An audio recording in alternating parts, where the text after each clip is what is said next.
our photos. After them, you can just walk. This is the official launch of the National Accountability Framework for Addressing Gender-Based Violence in Nigeria. The launch is part of activities to commemorate the ongoing 16 days of activism against sexual and gender-based violence.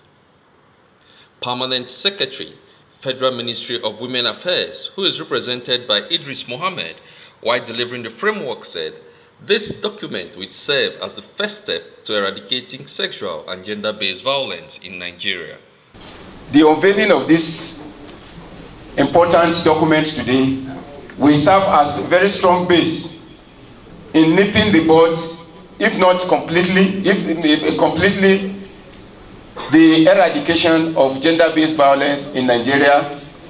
And with the crop of soldiers we have around the table, I say group of soldiers that cut across very strong men, women, and committed he for she's I can see around.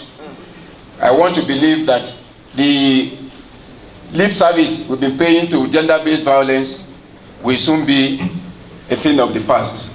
Programs Manager, Gender, United Nations Development Program representatives, and other guests present at the launch expressed their concern about the framework and the roles they played in developing the document. We are very happy that Nigeria is one of the countries where this initiative is implemented.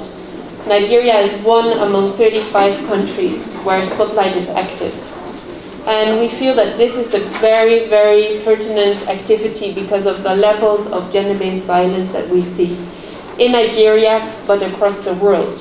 Even in Europe, we're not yet there in terms of eradicating gender-based violence. There are so many frameworks that we are relevant, but of course we are not going to be able to detail everything, otherwise it becomes a bulky document that we identified and agreed that we should make it as simple as possible rather than being a very bulky document. So we identified those and detailed what they are and how their relevance or their connections to SGBV response. How relevant are they to SGBV response?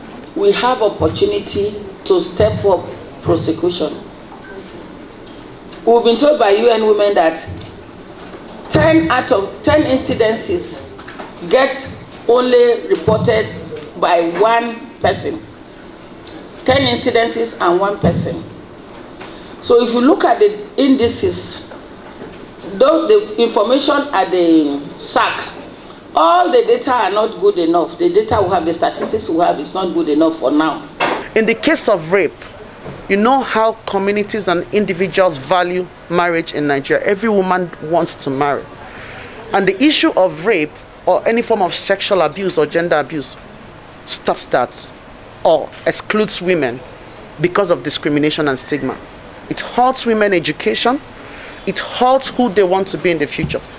But UNDP is working with relevant stakeholders to ensure that these women are reintegrated back in the society, that they get justice, so that the perpetrators will stop. I think the essence of all of this practice is that the perpetrators need to know that you're cutting someone's vision. You're cutting someone's hope. You're dashing it to the floor. And it's sincerely very painful. The work we do in gender will be totally impossible without guidelines, without some kind of guidance to say this is what we're supposed to be doing and how we should do it. These guidelines and this accountability framework is very important in the work that we do. With this accountability framework, we are able to communicate with each other clearly about what expectations we have as organizations towards the government and from the government towards organizations, as well as everyone else who is engaged in the work of gender-based violence prevention and response in Nigeria. The framework is an initiative of FRED with support from European Union Spotlight Initiative under the United Nations Development Program. Emmanuel Onu, News 24.